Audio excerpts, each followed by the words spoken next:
থানার ওসি বলাই বাবু, উনি আমাকে একদিন হঠাৎ ডেকে পাঠান যে আমাকে চাকরি দেবেন, আমার গাড়িটা পুরানো হয়ে গেছে, একটা গাড়ি দেবেন।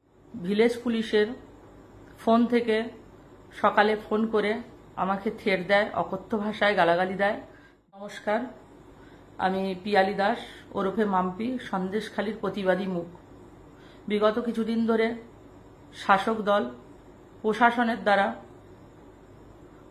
আমাকে বিভিন্নভাবে প্রলোভন দেখাচ্ছে।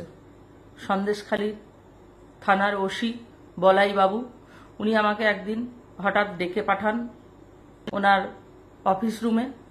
সেখানে আমাকে বিভিন্নভাবে প্রলোভন দেখান যে আমাকে চাকরি দেবেন, আমার গাড়িটা পুরানো হয়ে গেছে, একটা গাড়ি দেবেন, আমার ঘর দেবেন, টাকা পয়সা দেবেন, এরকম অনেক কিছু। আমি সেই প্রলোভনে পা দেইনি।